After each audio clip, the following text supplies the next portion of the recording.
அனைவருக்கும் வணக்கம். Good morning sir. வணக்கம்மா. Good morning sir. Good morning sir. வணக்கம்ப்பா. வணக்கம்ப்பா. எல்லாம் நல்லா இருக்கீங்களா? நல்லா இருக்கோம் சார்.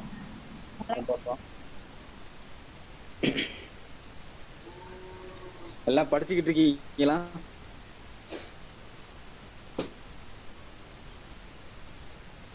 படிக்கிறோம் சார். சரி. படிக்கிறோம் சார். சரி. படிக்கிறோம் சார். ஆமாங்க, கால்புரா வரப்போ போகுது. செட்டில் வேற கொடுத்துருந்துருப்பேன் நினைக்கிறேன். அதை பார்த்துருப்பேன்னு நினைக்கிறேன். பார்த்தோம் சார். சரிப்பா.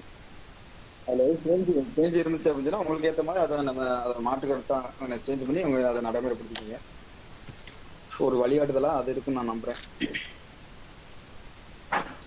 சரி, அதாவது நம்ம பொருளாதாரத்தில் வந்து நம்ம ஓரளவுக்கு பார்த்துட்டோம்னு நினைக்கிறேன். அதாவது கொஞ்சம் இருக்குது, பொருளாதாரத்தில் முடிவு போகிற ஒரு கட்டத்தில் இருக்குது. பொருளாதாரம் முடிக்க போகிற ஒரு கட்டத்தில் இருக்குது. இன்னும் ஒரு 4-5 டாபிக் மட்டும் தான் பார்க்கணும். அதுக்கப்புறம் பொருளாதாரம் முடிஞ்சிடும். அப்புறம் நம்ம வந்து ஒவ்வொரு கிளாஸ்லேயே வந்து டெஸ்ட் சீரியஸாக ஓடிட்டு இருக்கோம். அப்படி இடையில சந்தேகம் இருந்தால் தாராளமாக கேட்டுக்கலாம். கொஞ்சம் ஃபாலோ பண்ண பாருங்க. நீங்கள் என்ன யூடியூப்பு, டெலகிராம், நீங்கள் வாட்ஸ்அப்பை நீங்கள் படித்தாலும் புக்கை படித்தா மட்டும்தான், சிலபஸை பார்த்தா மட்டும்தான் போஸ்டிங் போக முடியும். அதுலேயும் படித்தா மட்டும்தான் போஸ்டிங் போக முடியும். கொஞ்சம் ஆதங்கத்தோட, கொஞ்சம் வெறியோட, கொஞ்சம் தன்னம்பிக்கையோட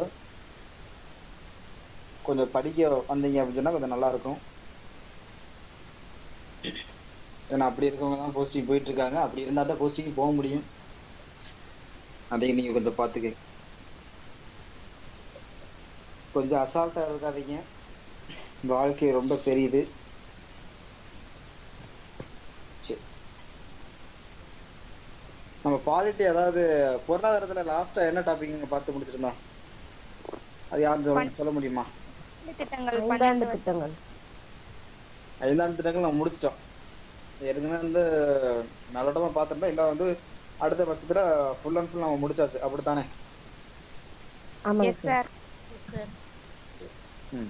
அது சிலபஸ் நீங்கள் பார்த்துருப்பேன்னு நினைக்கிறேன். இதுக்கு இப்போ 2 கிளாஸ் முன்னாடியே சிலபஸ் அனுப்பிச்சு விட்டுருப்பேன். இப்போ செட்டில் அனுப்பிச்சு விட்டுருப்பேன். அதை பார்த்துருப்பேன்னு நினைக்கிறேன். அது உங்களுக்கு புரிஞ்சதா?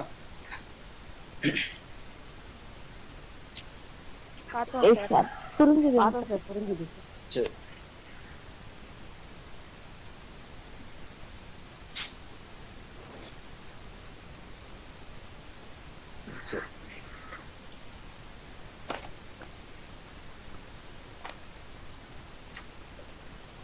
கொஞ்சம் இந்த நடப்பு நிகழ்வுகள் அப்படிங்கிறதுக்கு அந்த கொஞ்சம் நடப்பு நிகழ்வு கொஞ்சம் எழுதிக்கிங்க. அதுக்கப்புறம் அந்த பொருளாதாரத்தை கொஞ்சம் பார்க்கலாம். இந்த நடப்பு கொஞ்சம் வாசித்துடலாமா? இந்த நடப்புல ஒரு 2 வாரமா பார்க்காம இருந்தது.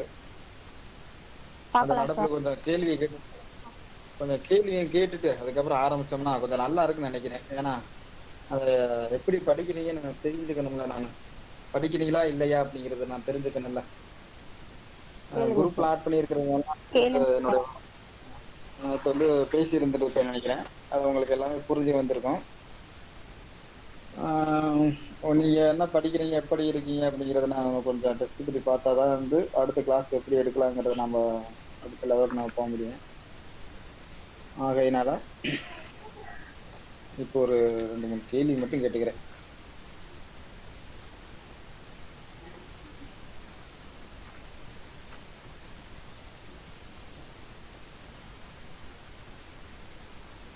இந்திய ரயில்வே தூய்மை வாரம் என்று அழைக்கப்படும் வாரம் எந்த வாரம்? அதோட டேட் என்ன? ரயில்வே தூய்மை வாரம் அழைக்கப்படுற டேட் என்ன? அதோடைய வாரம் எத்தனாவது வாரம்? அதோட டேட் என்ன? அதான் கேள்வி.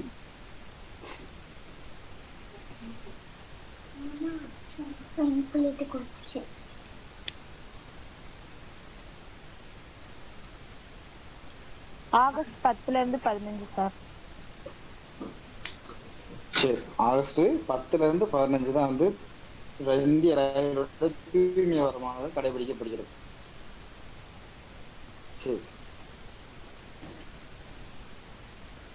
தேசிய பணியாளர் தேர்வு மையம் எங்கு அமைப்பட உள்ளது? புதுடெல்லி. புதுடெல்லி.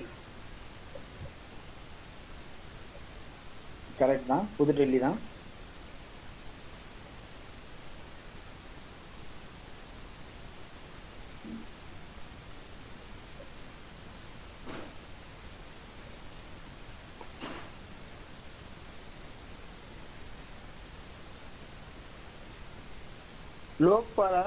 லோக்பால் மசோதாவை மக்களவை கொண்டு வரப்பட்ட வருஷம் எந்த வருஷம்? எந்த வருஷத்துல மக்களவையில முதல் முறையா லோக்பால் அப்படிங்கிற மசோதா கொண்டு வரப்பட்டது?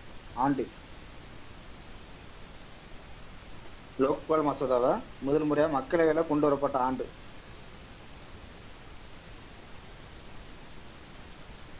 1968. 1968. கரெக்ட். சரி,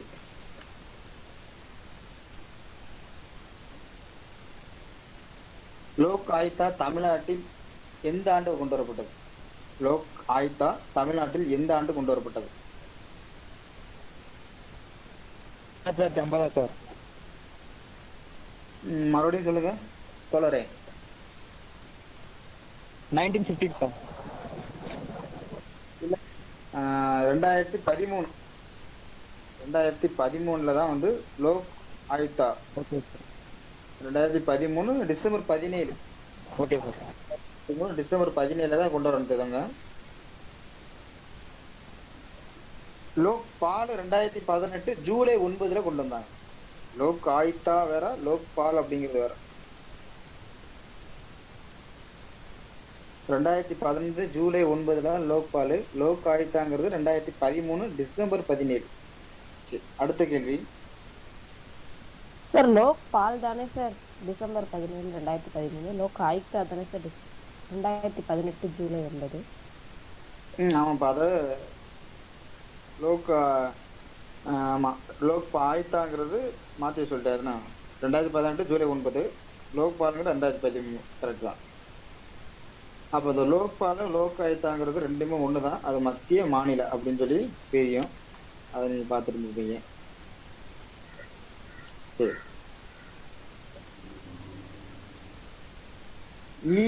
இ அலாத் அப்படின்னு சொல்லிட்டு ஒரு விஷயம் கொண்டு வந்தாங்களே, லோக் அப்படின்னு சொல்லுவாங்க. இல்ல அப்படின்னா இ அதாலத் அப்படிமா. இ அதாலத் ஃபர்ஸ்ட் கொண்டு வரப்பட்ட, அதாவது இணைய வழியில மக்கள் நீதிமன்றம் அப்படின்னு சொல்லி கொண்டு வரப்பட்ட முதல் மாநிலம்.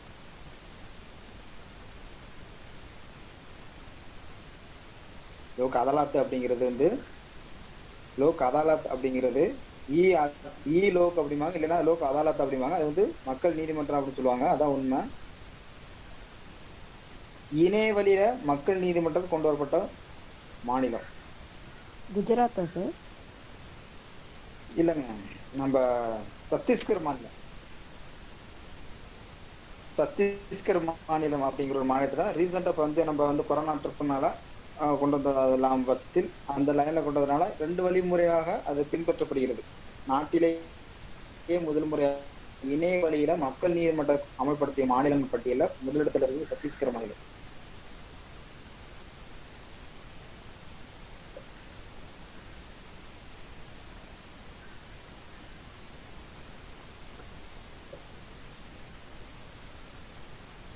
அடுத்து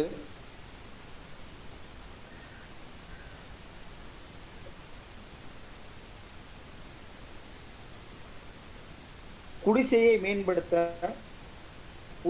மேம்படுத்த தமிழக அரசு கொண்டு வரப்பட்ட திட்டத்தின் பெயர் என்ன? குடிசையை மேம்படுத்த தமிழகத்தில் கொண்டு வரப்பட்ட திட்டத்தின் பெயர் என்ன?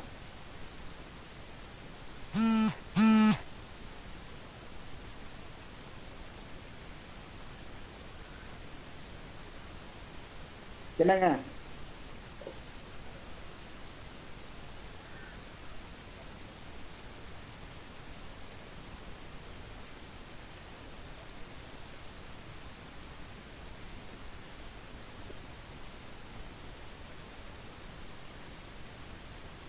நம்ம தமிழ்நாட்டுல தான் கொண்டு வந்தாங்க.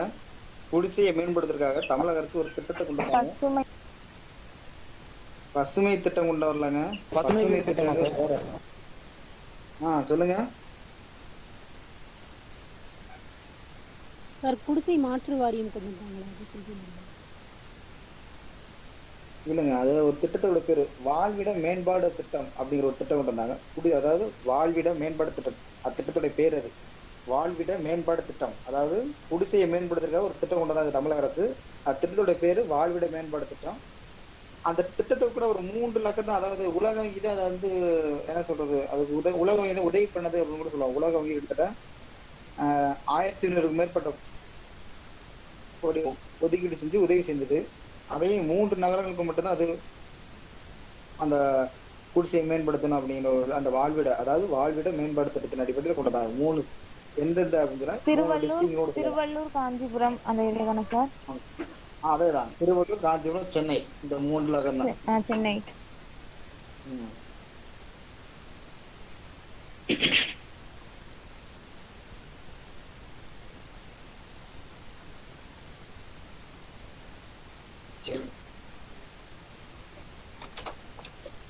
அடுத்த கொஸ்டின்,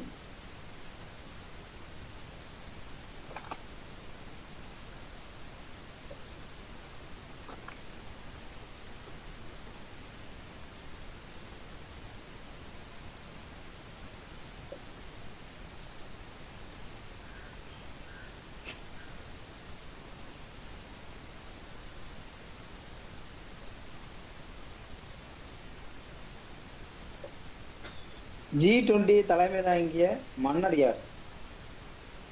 எந்த நாடு தலைமை தாங்கிய G20? அதோடைய மன்னர் பேர் என்ன? Saudi Arabia. Saudi Arabia. Salman மன்னர் அவர்தான் மன்னர், அவர்தான் சல்மான் அப்படிங்கிற சவுதி அரேபியா தான்.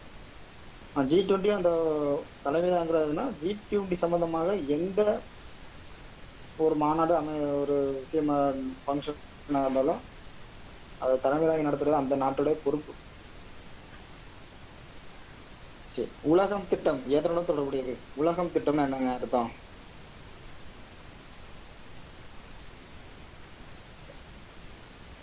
உலகம் திட்டம்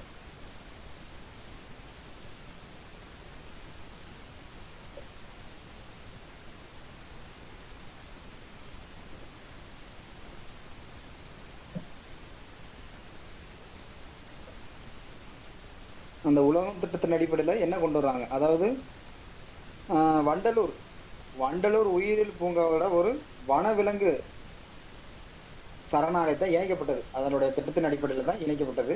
அதுதான் வந்து உலகம் திட்டம் அப்படின்னு சொல்லி மத்திய அரசின் சார்பாக கொண்டு வரப்பட்டது திட்டம். சரி, ஓகே. இந்தியாவில் முதன்முறை திருநங்கையில் அனைவரும் திருநங்கையில் கால்பந்து அணி அமைப்பு எந்த மாநிலங்க? மணிப்பூர் சார். மணிப்பூர். அதான் மணிப்பூர். எத்தனை பேருங்க இருப்பாங்க அந்த கால்பந்து போட்டியில, அதாவது அணியில?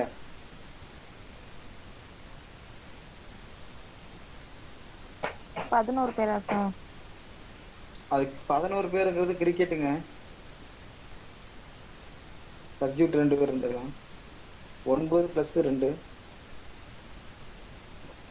14 பேர் இருப்பாங்க. 14 பேருமே திருநங்கைகள். அனைத்தும் அந்த ஒரு டீமு திருநங்கையில கொண்ட ஒரு அமைப்புங்கிறது வந்து கால்பந்து திருநங்கைகள். மணிப்பூர் மாநிலம். எப்பயுமே நீங்க அதை மறக்க கூடாது.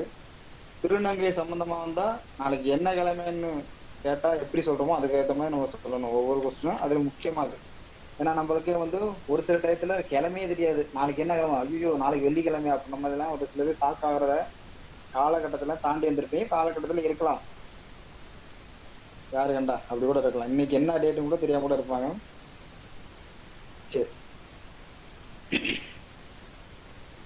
சரி, கொஞ்சம் படிச்சுக்கோங்க. இந்த அடல் பென்ஷன் யோஜனா எந்த ஆண்டு கொண்டு வரப்பட்டதுங்க? அதோட நோக்கம் என்னங்க? அடல் பென்ஷன் யோஜனானா, அடல் பென்ஷன் யோஜனா அதோட நோக்கம் என்னங்க? சொல்ல முடியுமா யாரும்? சொல்லணும்னு நான் எதிர்பார்க்கிறேன்.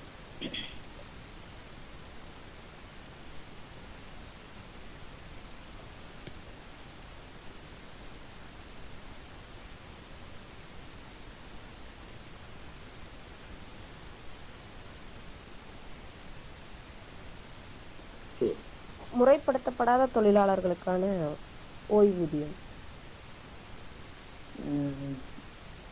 கரெக்டு தான். அது எந்த ஆண்டு ஓய்வூதியம் கொண்டு சார், வரப்பட்டது? பென்ஷன் திட்டம். எல்லாத்துக்குமே ஒரு அனைவருக்கும் ஒரு பென்ஷன் அப்படிங்கறது அதோட நோக்கம். அது எந்த ஆண்டு கொண்டு வரப்பட்டது? 2015 சார். 2015 ஜூன் மாசம். கரெக்டு தான்.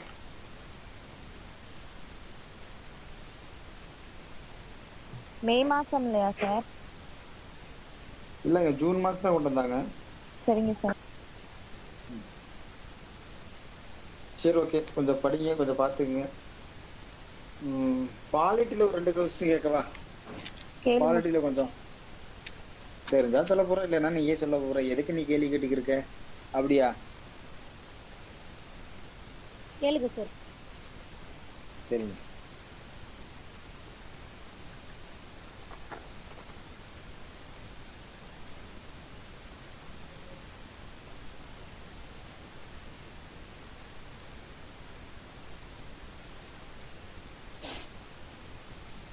அதாவது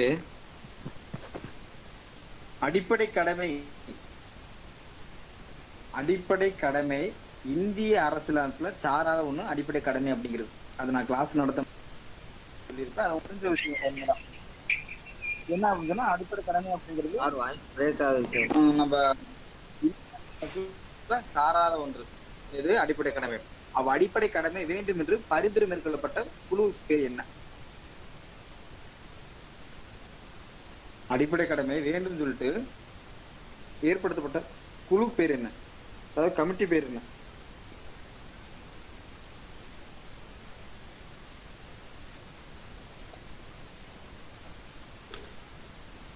இப்பதான் பரட்டுறீங்களா? சரட்டுங்குது.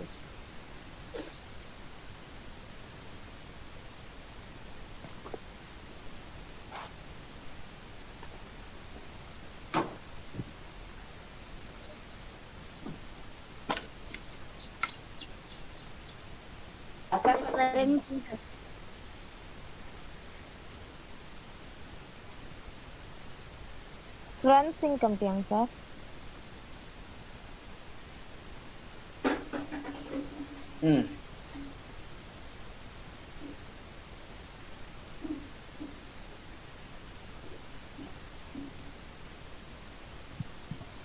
ஸ்வரன் சிங் கமிட்டி இருக்கிறதா? இந்த அடிப்படை கடமை வேணும்னு சொல்லிட்டு பரிந்துரை மேற்கொள்ளப்பட்ட கமிட்டி வந்து ஸ்வரன் சிங் கமிட்டி. நான் கிளாஸ் நடத்திருக்கேன், அது இன்னும் உங்களுக்கு சொல்ல முடியாது. சரி, ஓகே, பரவாயில்ல. சொன்னோம்ல சார். சரிங்க. அடுத்து வந்து பாத்தீங்கன்னா ஒரு 3 பரிந்துரையை மேற்கொள்ளும். அந்த 3 பரிந்துரை என்னென்னங்க?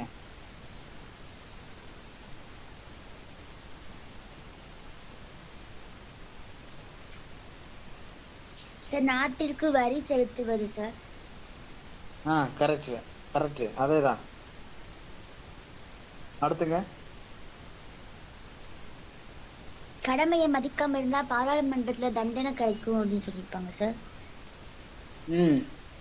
ஆமாப்பா, கரெக்ட் தான்.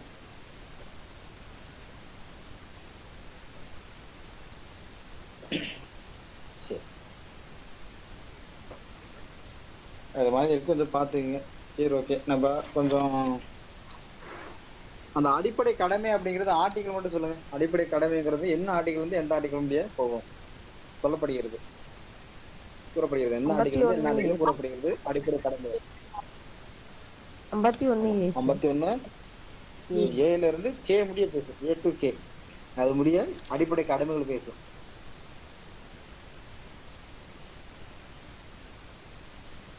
இந்த அடிப்படை கடமை என் நாட்டிலிருந்து பெறப்பட்டது, அதை பின்பற்றப்பட்டது. பெறப்பட்டதுன்னு சொல்றத விட பின்பற்றப்பட்டது. எந்த நாட்டுல இருந்து நம்ம கத்துக்கிட்டோம், அதன்படி நடைபெறுகிறோம். ரஷ்யா ஆமா, ரஷ்யா. ஆமா, ரஷ்யால இருந்து நம்ம அட்டையை போட்டோம், அதன்படிதான் நம்ம பின்பற்றோம்.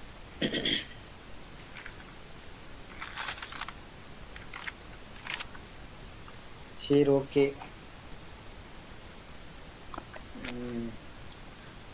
கொஞ்சம் ஆமா எழுதிங்க. கொஞ்சம் இந்த நடப்பு நிகழ்வுகள் கொஞ்சம் எழுதிக்கிங்க. சரி, கொஞ்சம் படிங்க. இன்னும் வந்து பத்தாவது கொஞ்சம் நல்லா படிங்க. இன்னும் ஸ்டார்ட் பண்ணவே இல்லை. என்னங்கிறத கொஞ்சம் பார்த்துக்குங்க. கொஞ்சம் நல்லா படிங்க. இந்த ஒரு சமூகத்தினருக்கு ஒரு அந்தஸ்து வழங்கப்பட்டது. சமூகத்துக்கு எத்தனை சமூகத்துக்கு அந்த அந்தஸ்து வழங்கப்பட்டதுங்க? வால்மீகி சமூகத்தினர் சார். காஷ்மீர் இதுல இருக்க சமூகத்துக்கு சார். காஷ்மீர்ல சார். சரி, சரி. அது கொஞ்சம் ஞாபகம் வச்சிருப்பீங்கன்னு நினைக்கிறேன். சரி, ஓகே. அடுத்து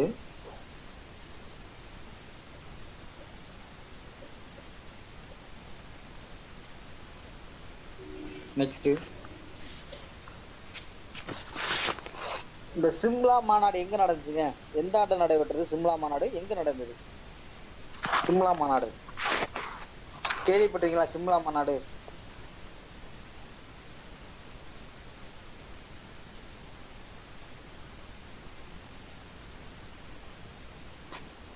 சிம்லா மாநாடு கேள்விப்பட்டீங்களா? சோசியல் படிச்சீங்களா? சிம்லா மாநாடு எந்த ஆண்டு நடைபெற்றது?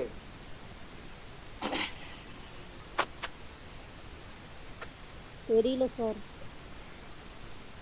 அதாவது நீங்க பாத்திரத்திறப்பி, அதாவது இந்திய தேசிய இயக்கம் அப்படிங்கிற ஒரு டாபிக் இருக்குது. அந்த டாபிக்ல தான் அந்த ஒரு பார்ட் இருக்கு நான் நினைக்கிறேன்.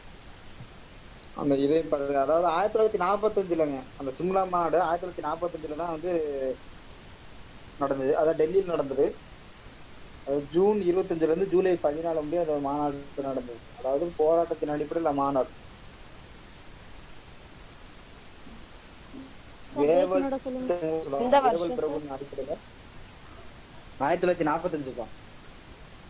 இது ஒரு டைம் கூட நம்ம கேட்டிருக்கேன். ப்ரீவியஸ் கொஸ்டின்ல 2018ல கேட்டது. இந்திய தேசிய இயக்கம் அப்படிங்கிற ஒரு டாபிக்ல இது ஒரு பார்ட்டு. அந்த பார்ட்ல சிம்லா மாநாடு எங்க நடைபெற்றது அப்படின்ற பட்சத்துல கேட்டிருக்காங்க. 1945 ஜூன் 25 இருந்து ஜூலை 14 மாநாடு பிளஸ் போராட்டம் நடந்தது. அதுக்கப்புறம் தான் வந்து இந்த வேவல் பிரபு திட்டத்தின் அடிப்படையில அதுக்கு முன்னாடியே நம்ம ராஜாஜி தமிழ்நாடுக்குன்னு தனி, இந்துக்களுக்கு தனி நாடு வேணும், முஸ்லிம்களுக்கு தனி நாடு வேணும். அப்ப இந்த மாதிரி இந்தியா பாகிஸ்தான் பிரியும் போது அப்ப ஃபர்ஸ்ட் கோரிக்கை வச்சவர் ராஜாஜி தான். அதே மாதிரி தமிழர்களுக்கும் தனி நாடு வேணும் அப்பயே முறுக்கிட்டவர் வந்து ராஜாஜி தான், ராஜகோபாலாச்சாரி. அப்பயே அந்த விஷயம்லாம் அதுலதான் கொடுத்துருந்துருப்பாங்க. அதை நீங்க பார்த்துருப்பீங்க. இந்திய தேசிய இயக்கத்தின் அடிப்படையில அந்த டாபிக்ல இதெல்லாம் வரும். இதை ஏன் சொல்றேன்னா வந்து அவங்களுடைய குறிக்கோள் அப்படிங்கிறது, அப்ப இந்திய தேசிய இயக்கம் அப்படிங்கும் போது அந்த தேச பற்றி அதிகமான உள்ளவர்கள், ஏதோ ஒரு விஷயத்தை அதிகமாக பேசப்படுகிறவர்கள், அந்த சம்பந்தமாகத்தான் கேள்விகள் கேட்கப்படுகிறது. அதை அந்த நம்ம வந்து பாயிண்ட் அவுட் பண்ணி நம்ம வந்து அதை நம்ம கவனிக்க வேண்டிய விஷயங்கள், அதை நம்ம பார்த்துக்கணும். அந்த இதெல்லாம் அதிகமா ஆழமா நம்ம தெரிஞ்சுக்கணும் அப்படின்னு சொல்ல வரேன். காரணம் அப்ப கேள்விகள் இந்த மாதிரி தான் கேட்கப்படுகிறது அப்படின்ற பட்சத்துல நான் தான் முன்னாடியே சொல்லி, இப்போ ஒரு விஷயம் தேடுறது வேணும் அப்படின்னு சொன்னா அவங்க எதை பின்பற்றார்களோ அதன் பள்ளி அந்த வழி போனா மட்டும்தான் அவங்கள நம்ம வந்து பிடிக்க முடியும், அவங்கள பின்பற்ற முடியும். இப்ப நம்ம டிஎன்பிசி குறிக்கோள் வைக்கிறோம் அப்படின்னு சொன்னா அந்த டிஎன்பிசி எதன் வழி போகிறது, எதை நோக்கத்தின் அடிப்படையில் போகுதுன்னு போ பின்னாடியே போனோம்னா அவங்க பின்னாடி போனா மட்டும்தான் அவங்களை நம்ம வந்து சீக்கிரம் பிடிக்க முடியும். அதனால ஒரு சின்ன சின்ன விஷயங்கள் அதெல்லாம் நீங்க கொஞ்சம் பார்த்துங்க. அப்ப வேவல் பிரபு அந்த மாதிரி சில இந்த மாதிரிலாம் இருக்குது. அப்படியே வந்து தமிழர்களுக்கு தனி நாடு கேட்டவர் ராஜாஜி. இது கூட நான் பேச்சோக்குள்ள கேள்வியை கூட கேட்கலாம். சரி, ஓகே. அந்த நம்ம நடப்பங்கள், முக்கிய நடப்பங்கள் அப்படிங்கிற ஒரு சீரியஸ்ல நம்ம பார்த்துக்கிட்டு இருக்கோம். அந்த வகையில இன்னைக்கான முக்கிய சில நடப்பு நிகழ்வுகள் அப்படிங்கிற ஒரு நிகழ்வுகளை நம்ம பார்க்க போறப்ப அதை நீங்க எல்லாமே நோட் பண்ணிக்கீங்க. எழுதிக்கிறாங்களா? சொல்லலாமா? சும்மா ஒரு சொல்லுங்க சார். 10 தான் இருக்கு. சொல்லலாம் சார். சொல்லுங்க சார். அடுத்து நம்ம வேற லக்கம் போயிடலாம், வேற டாபிக்கா. சரி, ஃபர்ஸ்ட் ஒண்ணு பாத்தீங்க அப்படின்னா ஒய்எஸ்ஆர் ஜலகலா. ஒய்எஸ்ஆர் ஜலகலா திட்டம், அதாவது ஒய்எஸ்ஆர் சொல்றதோட ஜலகலா திட்டம் எதனோட தொடர்புடையது அப்படின்னு சொல்லி கேட்பாங்க. அதை சேர்த்து படிக்கும்போது ஒய்எஸ்ஆர் ஜலகலா திட்டம் அதை ஏன் சொல்றேன் அப்படின்னு சொன்னா, சொன்னவொடனே என்ன மாநிலம் அப்படிங்கிறது எல்லாத்துக்குமே தெரிஞ்சு போயிடும் அப்படிங்கிறதுக்காக அது மறைச்சிருவாங்க. ஜலகலா திட்டம் அப்படின்னு சொல்லி கேட்டாங்க அப்படின்னு சொன்னா ஜலகலா திட்டம். ஆந்திரா மாநிலம் தானே சார்? அதேதான் ஒய்விஎஸ், என்ன சொல்றது, ஒய்எஸ்ஆர்னாவே அது அவர் தான் வருவார். ஜலகலா திட்டம் எந்த மாநில அரசு கொண்டு வரப்பட்டது அப்படின்னு சொன்னா ஆந்திரா மாநில அரசு கொண்டு வரப்பட்டது. நிறைய மாநில அரசு இவரை பின்பற்றி ஒரு சில குறிப்பிட்டு சொல்ல போனாலும் நம்ம வடகிழக்கு மாநிலங்கள் அரசு எல்லாமே இவரை குறிப்பிட்டு பக்கத்துல இருக்க மாநில புதுச்சேரி யூனியன் பிரதேசம் இதனை குறிப்பிட்டு பக்கத்துல இருக்க கேரளா அரசு ஒரு சில திட்டங்களை வந்து நிறைவேற்றியிருக்காங்க இவரை பின்பற்றி. அந்த வகையில பார்க்கும்போது இவர் மிகப்பெரிய ஒரு புள்ளியாக இருக்கிறார். அந்த ரோடு போறதுக்கான புள்ளியாக இருக்கார், பாதையாக இருக்காரு அப்படிங்கிறது கொஞ்சம் பெருமைப்பட வேண்டிய விஷயம். அதே மாதிரி இந்த ஜலகலா திட்டம் எதனோட தொடர்புடையது அப்படின்னு சொல்லி பாத்தீங்கன்னா இலவசமா போர் கொடுத்துறார். அதாவது இலவச சிறு சிறு விவசாயிகளுக்கு, சிறு குறு நடுத்தர விவசாயிகளுக்கு இலவசமாக போர் போட்டு மோட்டர் வச்சு தர்றார். அவனுடைய திட்டம் தான், அதாவது ஆழ்துணை, அதாவது என்ன சார், ஆழ்துளை கிணறு அப்படின்னு சொல்லி அதுல போட்டிருப்பாங்க. ஆழ்துளை கிணறு அமைத்தல். அப்ப ஜலதலா திட்டம் எதனால தொடர்புனா ஆழ்துளை கிணறு அமைத்தல், அதோட தொடர்புடையதான் வந்து ஜலகலா திட்டம். இன்னும் பார்த்துட்டீங்கன்னா 2019 கூட சௌபாகிய திட்டம் அப்படின்னு சொல்லிட்டு ஒரு திட்டம் கொண்டு வந்திருக்கான். அதாவது அதை பத்தி கேட்டுக்கிருக்காங்க. 2017 கொண்டு வரப்பட்டது. அனைவருக்கும் மின்சார இணைப்பு தான் வந்து சௌபாகிய திட்டம் அப்படிங்கிறது அதோடைய நோக்கம், முழு நோக்கமே. 2017 கொண்டு வந்து 2018 அதோடைய வந்து அதோடைய திட்டங்கள் நிறைவேறத மாதிரி சொல்லியிருந்தாங்க.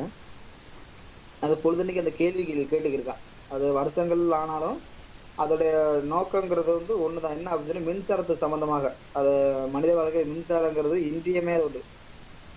இன்றியமையாத ஒன்றுனா வந்து அது இல்லாம இருக்க முடியாத பட்சத்துல.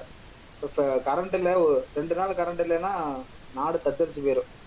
அப்ப எதுல ஈடுபாடு இருக்கிறத பட்சத்துல அந்த கேள்விகள், இப்ப பெண் குழந்தைகள் சம்பந்தமா கேள்விகள் நடப்புகள் எப்படி வருது அப்படிங்கறத ஒரு கேன்ஸ் சொல்லணும் அப்படின்னா இந்த மாதிரிதான் வந்து கேள்விகள் வரும். அப்ப தேடி போய் படிக்கிறது இந்த மாதிரி ஒரு விஷயத்துலதான் நீங்க போய் தேடி போய் படிக்கணும். அப்ப படிக்கணும் அப்படிங்கறத எல்லாத்தையும் படிக்கக்கூடாது, எதை படிக்கணும் எப்படி படிக்கணுங்கிறத ஆலோசனை பண்ணி படிக்கணும். அதுதான் அங்க விஷயம். 1000 பேரை பேச்சு கேட்டாலும் 1000 பேர் பேச்சுலையும் ஒரு விஷயத்த வச்சு மட்டுமே அவங்க பேசி இருந்திருப்பாங்க. அந்த ஒரு விஷயம் என்ன அப்படிங்கிறத நீ கண்டுபிடிச்சு படிக்கிறதா ஒரு மாணவனுடைய வேலை. கரெக்ட் தானே? அதை மட்டும் தான் நம்ம செய்ய போறோம், அதை மட்டும் தான் நீங்க செய்யணும். அப்படி நீங்க செய்வீங்க அப்படிங்கிறத நம்புறேன். சரி, அப்ப அந்த மாதிரி சில பாத்துங்க.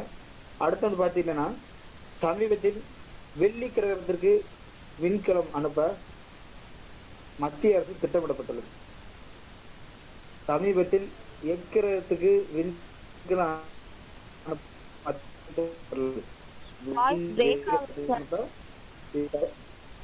சார் பிரேக் ஆகுது சார். ஓகேப்பா. வாய்ஸ் பிரேக் ஆகுதுன்னு சொல்றீங்க. ஓகே, நான் கண்ட்ரோல் பண்ணிக்கிறேன். அதாவது இஸ்ரோ அப்படிங்கிற அமைப்பு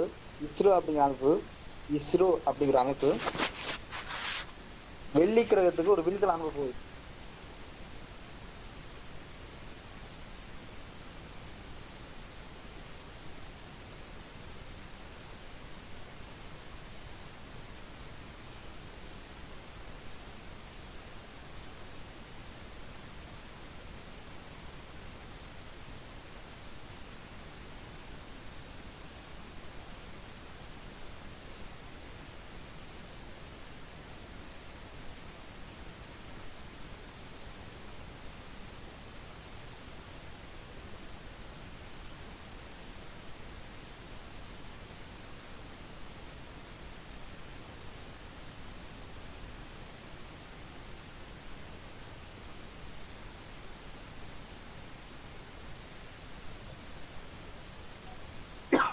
சார். இப்ப கேக்குதுங்களா? கேக்குது சார். கேக்குது சார். அதாவது வெள்ளி கிரகத்துக்கு விண்கல அனுப்ப மத்திய அரசு திட்டமிடப்பட்டுள்ளது. சமீபத்தில் வெள்ளி அப்படிங்கிற கிரகத்துக்கு விண்கல அனுப்ப மத்திய அரசு திட்டமிடப்பட்டுள்ளது. எந்த ஆண்டு அனுப்ப போறாங்க அப்படின்னு 2024க்குள்ள அனுப்ப போறாங்க. 2024க்குள்ள அப்ளை பண்ண, அதாவது அனுப்ப போறாங்க. இப்ப ரீசெண்டா இப்ப லைன்ல இருக்கீங்கல்ல, இந்த லைன்ல இருக்கீங்க எத்தனை நபர் வந்து குரூப் ஒன்னுக்கு அப்ளை பண்ணிருக்கீங்க? இதுக்கு முன்னாடி அப்ளை பண்ணவங்க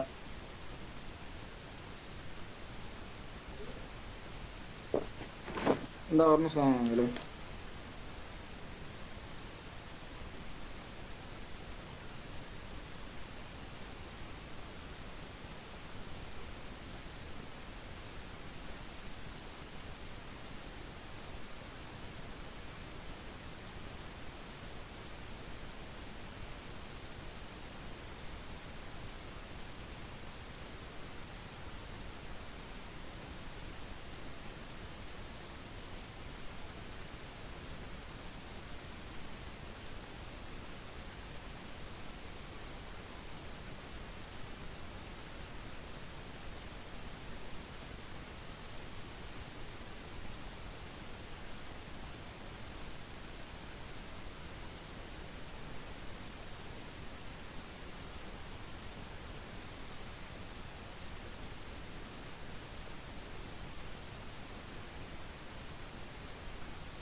எல்லாம் வெயிட் பண்றீங்களா?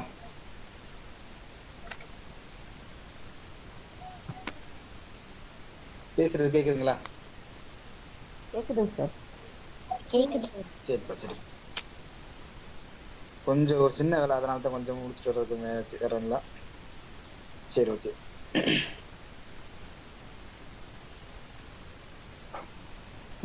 நெக்ஸ்ட் வந்து அதிவேக சூப்பர் யோத்து கப்பல், அதிவேக சூப்பர் ரோத்து கப்பல் என்று அழைக்கப்படுகின்ற அதிவேக சூப்பர் ரோத்து கப்பல், அதாவது ரோத்து கப்பல் வந்து ஒரு இந்திய கடற்படை அப்படிங்கிறதுல கடலோர காவல் கப்பல் படையில இணைக்கப்பட்டுள்ளது. இந்திய கடலோர காவல் படையில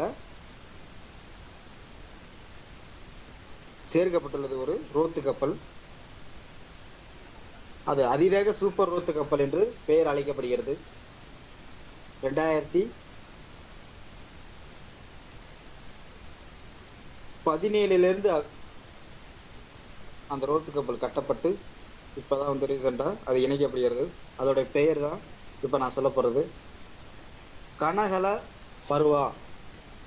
கனகல பருவா, அதாவது ராஜஸ்தான் மாநிலத்தை சார்ந்த ரோத்து கப்பல்.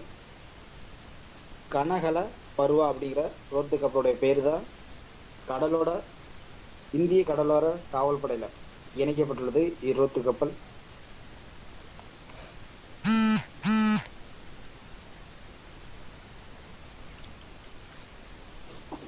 அடுத்து சார் ராஜஸ்தான் மாநிலத்துல கட்டப்பட்டதா சார்?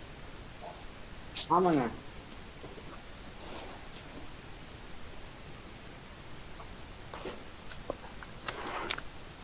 அடுத்து உத்தரகாண்ட் மாநிலம். அடுத்து உத்தரகாண்ட் மாநிலம் அப்படி ஒரு மாநிலம் இருக்கு, அது உங்களுக்கு தெரியும். அம்மாநிலத்துல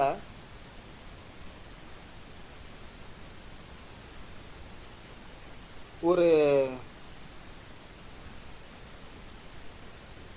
கழிவுநீர் சுத்திகரிப்பு நிலையம் அமைக்கப்பட்டுள்ளது.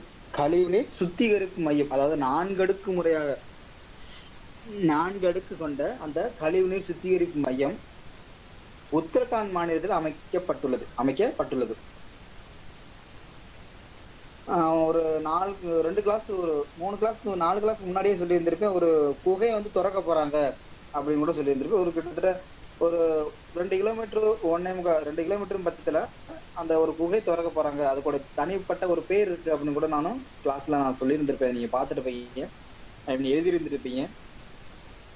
அது வந்து பாத்துட்டீங்கன்னா வந்து இன்னைக்கு தான் அது திறக்கப்படுகிறது. ஏன் அப்படின்னா அக்டோபர் 2 இன்னைக்கு என்ன டேட் அப்படின்னு உங்களுக்கு தெரியும்?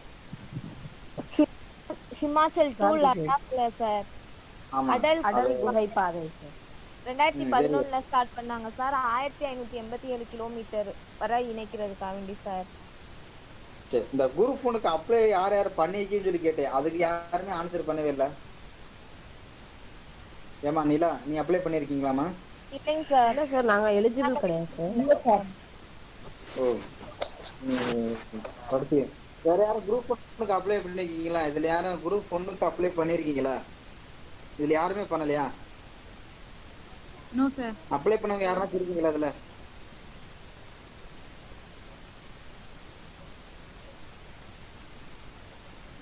யாரும் பேசுறீங்களான்னு பாருங்க. மகாலட்சுமின்றவங்க அப்ளை பண்ணிருக்காங்க சார். மெசேஜ்ல போட்டிருக்காங்க சார். ஓ அப்படியா?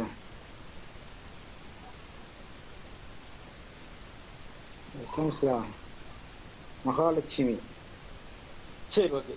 அவங்க பண்ணிருக்காங்க. அவங்க படிக்கிறாங்களா? ஏமா நீங்க படிக்கிறீங்களா? மகாலட்சுமி பொண்ணு படிச்சுக்கிட்டு இருக்கீங்களா? சிலபஸ் உங்களுக்கு தெரியுமா? சிலபஸ் அடிப்படையில் போயிட்டு இருக்கீங்களா? இல்லைங்க சார், இனிமேல் தான் படிக்கணும். இனிமேதான் படிக்கணும். ஆனா அப்ளை பண்ணீங்கல்ல, கரெக்ட் தானே? கன்ஃபார்மா இல்ல இது கனவுல இருக்கீங்களா? அப்ளை பண்ணிட்டீங்கல்ல? அப்பெல்லாம் இல்ல, அப்ளை பண்ணிட்டீங்களா? கன்ஃபார்ம் தானே? பண்ணிட்டேங்க சார். சரிப்பா, நீங்க அப்ளை பண்ணாவே போதும், சந்தோஷம்தான்.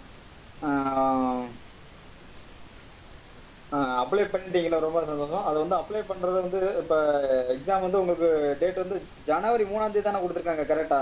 ஜனவரி 3 தானேமா? ஆமா, ஆமாங்க சார். சரிப்பா. ஜனவரி 3க்கு என்ன டேட்? இப்ப எத்தனை நாட்கள் இருக்குதுங்க இன்னையில இருந்து?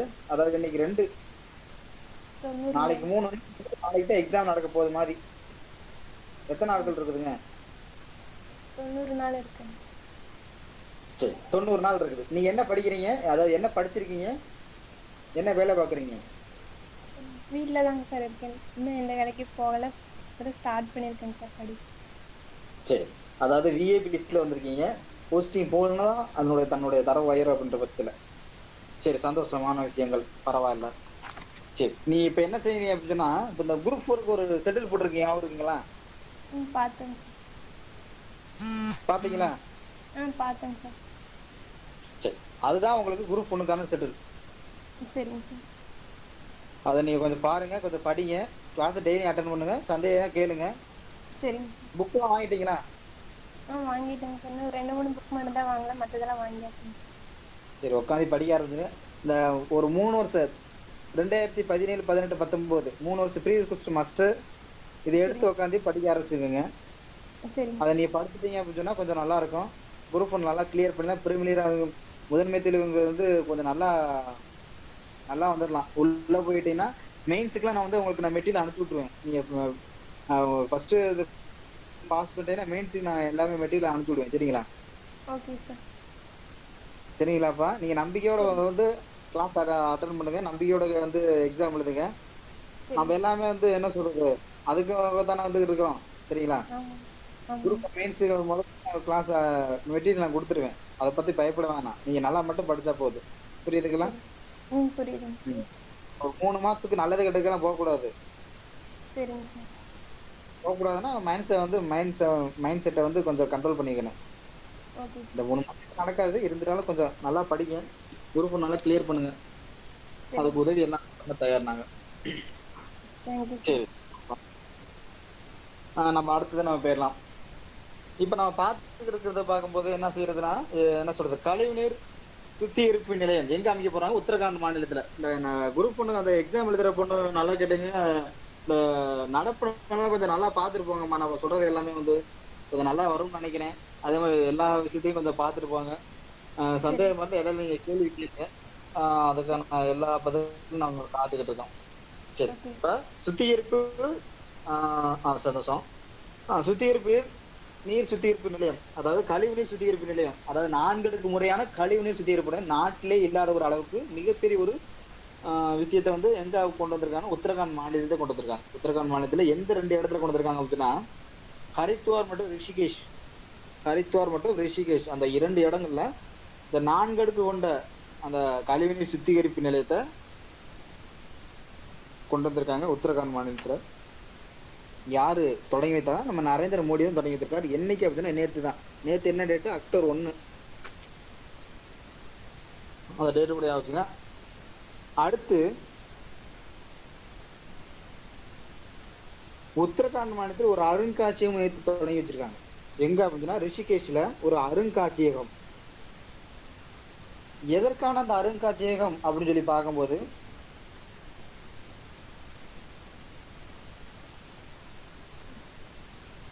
எதற்கான அந்த அருங்காட்சியகம் அப்படின்னு சொல்லி பார்க்கும்போது,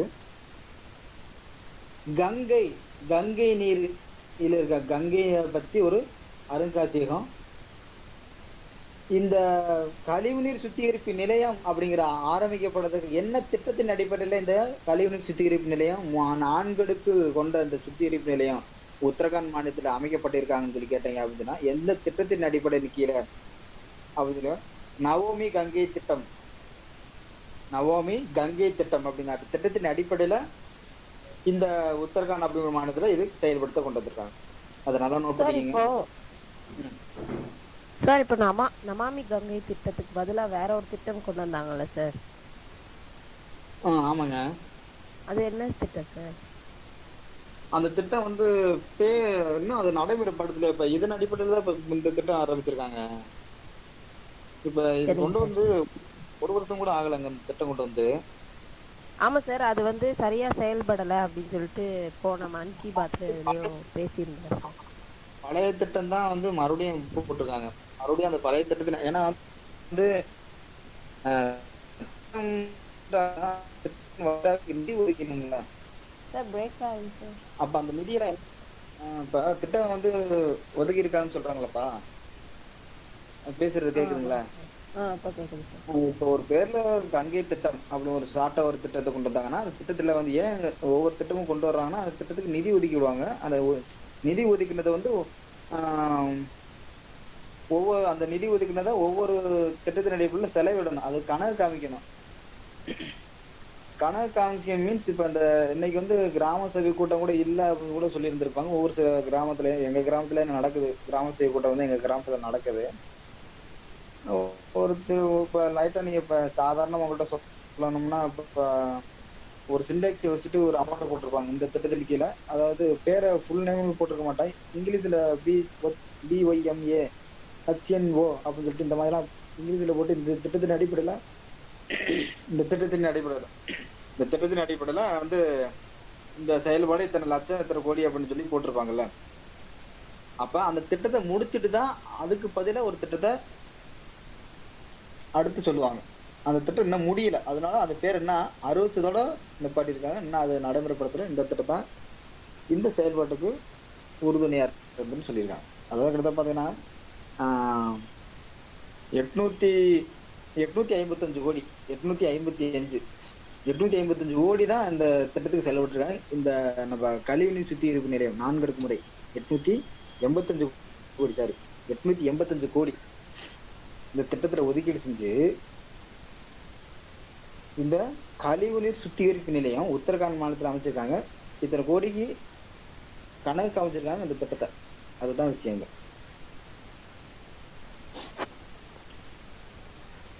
சரிங்களா பிரவீனா? கரெக்டா? சரிங்க சார். அடுத்து வந்து பாத்தீங்கன்னா முதல் முறையாக நிலவுக்கு விண்கல அனுப்ப உள்ள நாடு, அதாவது முதல் அரபு நாடு அப்படின்னு கூட சொல்லலாம். அரபு நாடுன்னு சொன்னோடனே உங்களுக்கு ஞாபகம் வந்திருக்கணும்னு நினைக்கிறேன். ஞாபகம் வந்திருக்கும். Saudi Arabia. முதல் அரபு நாடு அதாவது யுஏஇ ஐட் கிரகம் அப்படின்ட்டு சொல்லப்படுகிற அந்த நாடு தான். கரெக்ட் தான். அந்த நாடு தான் 2024க்குள்ள நிலவுக்கு விண்கலத்தை அனுப்ப போறோம். யார் சப்போர்ட்டின் அடிப்படையில? அமெரிக்கா இல்லைங்க, அமெரிக்கா சப்போர்ட். ஜப்பான் உதவி புரிகிறது. ஜப்பான் உதவி புரிகிறது, உதவி டொனேட் பண்றாங்க. இப்ப நம்ம டெய்லி நேபாள நாட்டுக்கு டெய்லி உதவி பண்ணிக்கிட்டு இருக்கோம். ஏங்க டெய்லி நம்ம உதவி பண்றோம் நேபாளத்துக்கு? சார் மாசத்துக்கு எதனாச்சும் ஒரு உதவி பண்ணிடுறோம் நேபாள நாட்டுக்கு. அண்டை நாடு அப்படின்றாலயா சார்? மத்த நாடெல்லாம் அண்டை நாடு இல்லையாங்க, அது ஒண்ணுதான் அண்டை நாடா? அப்படி இல்ல சார், அங்க இருந்து நமக்கு ஹெல்ப் கிடைக்குமோ என்னவோ. சொன்னத்தானே தெரியும் ஹெல்ப் கிடைக்குமோ என்னவோ, எனக்கு என்ன தெரியும் அப்படி தெரியல. அதாவதுங்க, ஏன் நேபாளம் நம்ம குறி வைக்கிறோம் அப்படின்னு சொல்லி பார்க்கும்போது அந்த மேப்லயே பாருங்க நேபாளம் எங்கன்னு இருக்குன்னு சொல்லி பார்க்கறது என்ன உங்களுக்கு தெரியும். ஏன் அப்படின்னு சொல்லி பார்க்கும்போது நேபாளம், அதாவது நம்ம பக்கத்துல இருக்க இலங்கையை நம்ம கண்டுக்கிறதே கிடையாது. அங்க தமிழர்கள் தமிழர்கள் இருக்காங்க, ஈழத்தமிழர் இருக்கான்னு சொல்லிட்டு நிறைய சொல்லிக்கிட்டு இருக்காங்க. அதன்படி இருக்கிறாங்க. தமிழ் வந்து ஆதி காலத்துல இருந்து குறிப்பிட்ட மொழி தமிழ் ஆரம்பிக்கப்பட்ட இடம் எல்லாமே வந்து இலங்கை. அந்த மாதிரி இலங்கையில இருந்து தான் வந்து கொண்டு வந்த தமிழர்கள் எல்லாமே அங்கிருந்தா மொழிமை பிரிக்கப்பட்டது. எல்லாமே வந்து நம்ம ஆதி காலத்துல மன்னர்கள் ஆண்ட காலத்துல இருக்கும் போது பார்க்கும் போதெல்லாம் அவரோட பிரிவினே பயங்கரமா இருக்கும். இப்பதான் வந்து பல விதமாக பிரிச்சு இந்தியா அப்படிங்கிற உருவெடுத்து கொண்டு வந்திருக்காங்க. இந்த நேபாளத்துக்கு அதிகமா உதவி புரிவதற்கான காரணங்கள் என்ன அப்படின்னு சொல்லி பார்க்கும்போது, அதிகமான ஒரு இந்த அரசியலமைப்பும் சரி, திட்டத்தும் சரி, சுகாதாரத்திலையும் சரி, பொருளாதாரத்திலையும் சரி, எல்லாத்துலயும் தனிஞ்சு போயிருக்கிறது நேபாள நாடு. அதை சப்போர்ட்டா இருக்கிறது நம்ம இந்தியா அப்படிங்கிற ஒரு நாடு. அதை கொடுத்து பிற நாட்டுக்கிட்ட நம்ம வாங்க போறோம். இப்ப நம்ம கொடுக்கறதுனால இன்னொரு நாட்டுல நம்ம வாங்குறதுக்கு என்ன வித்தியாசம் இருக்குதுன்னா, நம்ம கொடுக்கதான் வந்து நம்மள்ட்ட இவெல்லாம் கொடுக்குறாங்க. அப்ப அந்த கொடுக்கும் மனப்பான்மை இருக்கும்போது நம்ம இப்ப நம்மள்ட்ட நமக்கு எப்படி சார், நம்ம இந்தியாவுக்கு எப்படி சார் வந்து பணம் எல்லாம் வருது அப்படின்னு சொல்லி கேட்டீங்கன்னா, அப்படின்னா நிறைய நம்ம சும்மா இருக்கிறது இல்ல. எல்லா நாட்டுல போய் ஒப்பந்தத்தை போட்டுருவோம். ஒப்பந்த அடிப்படையில போகும்போது நம்ம ஒப்பந்த அடிப்படை போகும்போது வந்து 100% பணம் கொடுத்தாதான் ஒப்பந்தத்துல நம்ம சைன் பண்ணுவோம். இப்போ 20% பணம் கொடுக்க போகும்போது அந்த திட்டத்தின் அடிப்படையில் அந்த திட்டத்துல எவ்வளவோ அந்த அமௌண்ட்டுக்கு 20% 30% அமௌண்ட் வாங்கி அந்த அமௌண்ட்டை வச்சுதான் நம்ம பொருளாதார அடிப்படையில பின்பற்றி அதை பிற நாட்டுக்கு கூட உதவி செஞ்சு அதன்படி நம்ம வட்டிக்கு விட்டு, இது வந்து வட்டிக்கு விட்டு சம்பாதிக்கிற மாதிரி, உதவின்னு சொல்றதை விட வட்டிக்கு விட்டு தான் நம்ம சம்பாதிக்கிறோம். இப்ப இந்தியா நேபாளம் கொடுக்குதுன்னா நேபாளத்துல இருந்து அவன் திருப்பி கொடுக்க போகும்போது இன்ட்ரெஸ்டோட தான் நம்ம வந்து அவன் கொடுக்குறான். அவன் திருப்பி கொடுக்கும்போது இன்ட்ரெஸ்டோட தான் கொடுக்குறான். அது பிளஸ் இல்லாம இதுக்கு ரீசெண்டா கூட அந்த ஆந்திரா தெலுங்கானால வந்து இப்போ ஒரு ஆம்புலன்ஸ் கூட இலவசம் விட்டாங்கல்ல 1008 அது எதை பின்பற்றாங்க அப்படின்னா கேரள அரசு பின்பற்றினாங்க. அதே மாதிரி நம்ம இந்தியாவே பின்பற்றுறாங்க. இந்தியால வந்து இந்தியாத்துல இருந்து நம்ம நேபாளத்துக்கு 108 ஆம்புலன்ஸ் கொடுத்தோம். 108 அப்ப ஆம்புலன்ஸ் வந்து 1000 கொடுத்தோம். 108 ஆம்புலன்ஸ் 1000 கொடுத்தோம். எப்ப வந்து 2017-18 நம்ம கொடுத்தோம். அது கொடுக்கும் போதுதான் அடுத்து அந்த ஒரு திட்டத்தின் அடிப்படையில நம்ம இப்ப ரீசெண்டா அந்த 1008 ஆம்புலன்ஸ் வந்து ரீசெண்டா ஒரு மாநில அரசு கொடுத்தது. அதே நம்பரை வச்சு அசாம் மாநிலத்துல அத்தனை குடும்பங்களுக்கு இலவசமாக உணவு வழங்கப்பட்டது. அந்த 1008 குடும்பங்களுக்கு மட்டும் இலவசமாக. அதே நபர்களுக்கு கல்வி செலவை முழுவதுமாக ஏற்றுக்கொள்ளப்பட்டது கேரளா அரசு. அப்ப ஒரு செயல்பாட்டை அப்படியே பின்பற்றி பிற நாடுகள், பிற மாநிலங்கள் ஒரு சில துறையில் சார்ந்து அந்த செயல்பாட்டை வந்து செஞ்சுக்கிட்டு இருக்காங்க. அது அந்த நம்பர் என்னமோ, அந்த உதவி கரங்கள் என்னமோ, அந்த உதவி செய்ய செய்ய பிற நாடுகள் கத்துக்கிட்டு, ஒவ்வொரு மாநிலமும் கத்துக்கிட்டு, ஒவ்வொரு நபர்களும் கத்துக்கிட்டு அதை பின்பற்றுறாங்க அப்படிங்கிறது அந்த ஒரு இன்னைக்கான விஷயம். அத இந்த டயத்துல அதை சொன்னதுக்கான காரணம். சரி, இப்ப அந்த முதல் அரபு நாடு UAE அப்படின்னு அழைக்கப்படுகிற முதல் அரபு நாடு எந்த ஆண்டு செலுத்தப்படுகிறது? நிலவுக்கு விண்கலத்தை எந்த ஆண்டு செலுத்தப்படுகிறது? 2024. அப்ப முதல் அரபு நாடு இந்தியாவுக்கு விண்கலத்தை எப்ப செலுத்தப்பட்டுள்ளது? சாரி, அதாவது அரபு நாடு விண்வெளிக்கு எப்ப செலுத்தப்பட உள்ளதுன்னா 2024. அப்படி செலுத்தப்பட்டு வெற்றி அடைந்தால் விண்கலத்தில் நிலவுக்கு விண்கலம் அனுப்பிய நாடுகள் பட்டியல 4வது இடத்துல பெறும் UAE. 4வது இடத்துல பெறும் UAE. அப்ப முதல் நாடு ரஷ்யா, செகண்ட் சீனா, 3வது இடம் அமெரிக்கா. இந்த நிலவை விண்கலத்துல செலுத்துறாங்க அப்படின்னா 4வது இடத்துல பெறும். ஏன்னா நம்ம 2022 நிலவுக்கு மனிதனை அனுப்பணும் நம்ம சொல்லிக்கிட்டு இருக்கோம். ககன்யான் திட்டத்தின்படி தான். ஆமாங்க, அது வெற்றி என்றால்தான் நம்ம 4வது இடத்துல போவோம். இப்ப போட்டி வருதுங்க. என்ன போட்டி வருதுங்க? இப்ப வந்து பாத்துட்டேன்னா ஏற்கனவே நம்ம 2020 அனுப்ப போறோம்னு சொல்லியிருந்தோம். அப்புறம் 2021 சொல்லியிருந்தோம், 2022 சொல்லியிருந்தோம். நம்ம சொல்லும் போகும்போதே பாகிஸ்தான் நாட்டுக்காரன் நானா அனுப்புவேன் 2024 இல்லைன்னா 2025 சொல்லிட்டு அதே ஒரு திட்டத்தை சொல்லி நாங்க விண்வெளிக்கு அனுப்புறோம் அப்படின்னு சொல்லி சீனாவுடைய ஒப்புதல் அடிப்படையில, அதோடைய ஒப்புதல்னா வந்து உதவியின் அடிப்படையில நாங்க கொண்டு செலுத்துவோம் அப்படின்னு சொல்லி சொன்னாங்க. அடுத்து மறுபடியும் அமெரிக்கா என்ன சொன்னா, நான் ஃபர்ஸ்ட் நாங்க அனுப்பிட்டோம், மறுபடியும் ஒரு செயற்கைக்கோளை இந்த ஆண்டுகளுக்குள்ள நாங்க அனுப்ப போறோம் அப்படின்னு சொல்லி அமெரிக்கா வந்தது, எதிர்த்து வந்தது. இப்ப UAE ஐக்கிய அரபு அமீரகங்கிற பட்சத்துல ஒரு முதல் அரபு நாடு என்ற பட்டியல வரலாம்னு சொல்லிட்டு அமெரிக்கா உதவி பெறுகிறது. நமக்கு ரஷ்யா தான் உதவி பெறுகிறது. இஸ்ரோவுக்கு ரஷ்யா தான் உதவி பெறுகிறது.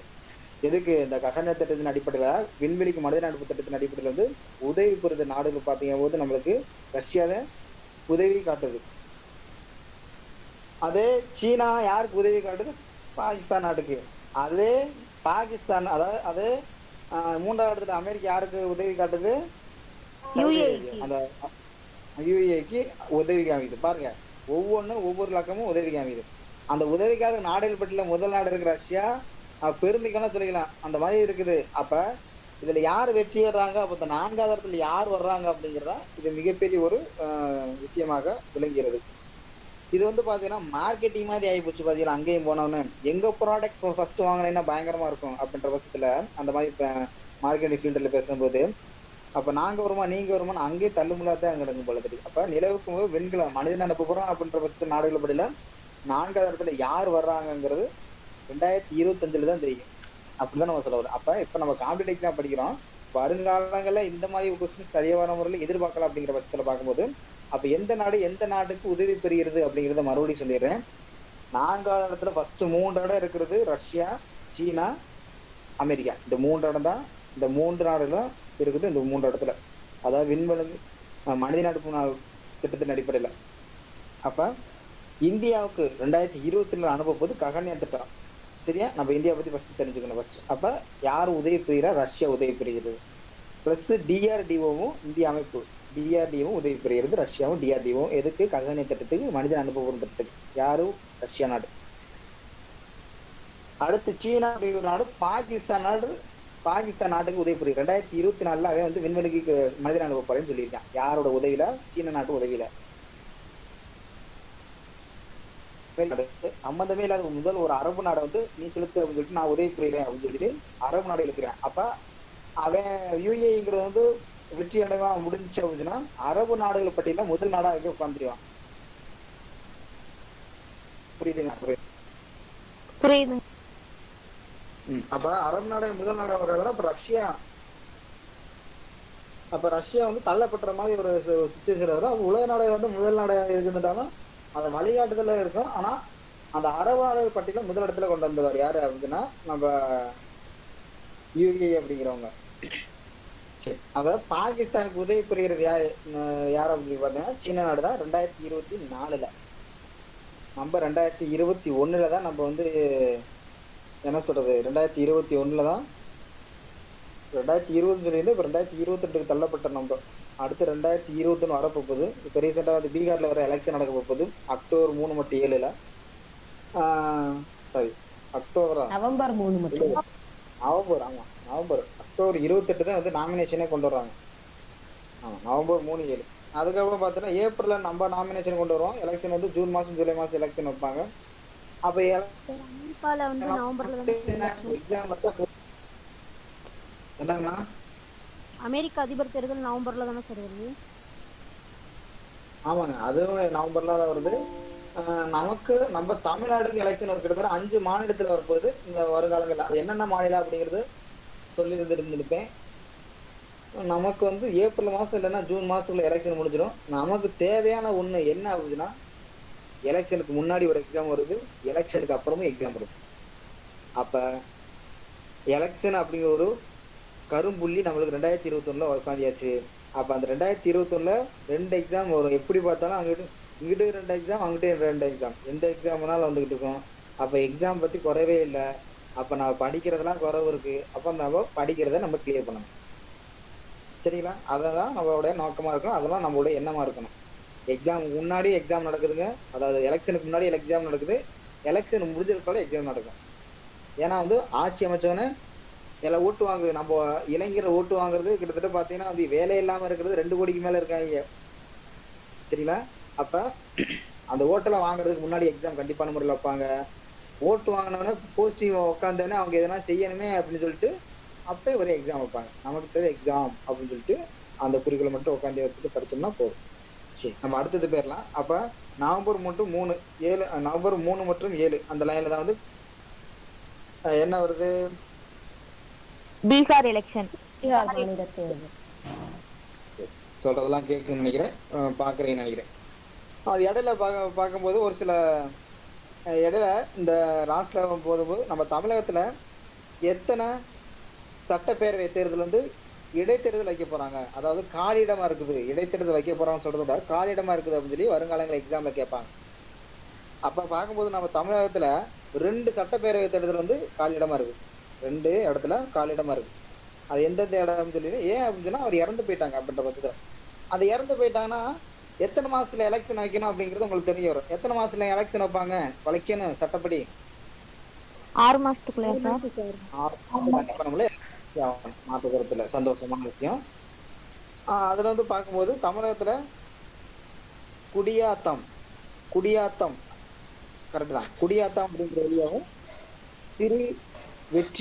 திருவெற்றியூர் அப்படிங்கிற ஏரியாவும் தான் வந்து எதுக்கு நம்ம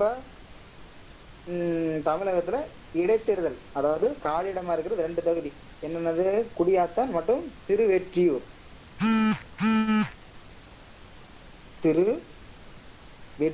அப்படிங்கிற ஒரு சட்ட சபை தேர்தலும் இருக்கு. பிளஸ் ஒரு லோக்சபா தேர்தல் இருக்கு, மக்களவை தேர்தல் இருக்கு. நம்ம மாவட்டத்தை சார்ந்த ஒரு லோக்சபா எம்பி, அதாவது எம்பி மக்களவை எம்பியாக இருந்த வசந்தகுமார் அப்படிங்கிறவர் வந்து காலமாயிட்டாரு. ஏற்கனவே அவர் வந்து எம்எல்ஏ இருந்தவர் நாங்குநேரி அப்படிங்கிற ஒரு சட்டப்பேரவையில இருந்தவர் தான். அதுல விலகிட்டு அதுக்கு எலெக்ஷன் நடந்துச்சு. அதுக்கு விலகிட்டு தான் எம்பி எலெக்ஷன்ல நின்னாரு. யாரு? கன்னியாகுமரி எலெக்ஷன் தொகுதியில நின்னாரு.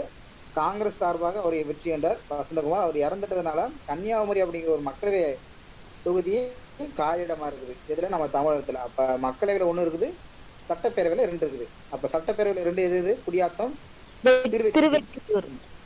ஆமா, இந்த 2 இடத்துல இருக்குது நம்ம தமிழகத்துக்கு. அதை நீங்க கொஞ்சம் பாத்துக்கங்க. சரி, அதை நீங்க கொஞ்சம் பார்த்துட்டு இருக்கணும், கொஞ்சம் நல்லா இருக்கும். அதே மாதிரி அந்த பீகார்ல நடக்க போகுது ஒரு லோக்சபா தொகுதி நடக்க போகுது. அந்த பீகார் எலெக்ஷன் சட்டப்பேரவை எலெக்ஷன் நடக்க போகுது. பிளஸ் ஒரு மக்களவை தொகுதி எலெக்ஷனும் நடக்க போகுது பீகார்ல. சரிங்களா? நவம்பர் 7ஆம் தேதி அந்த மக்களவை தொகுதி. என்னங்க? சட்டப்பேரவை தொகுதி எத்தனை சார் பீகார்ல? பீகார் 56ங்க.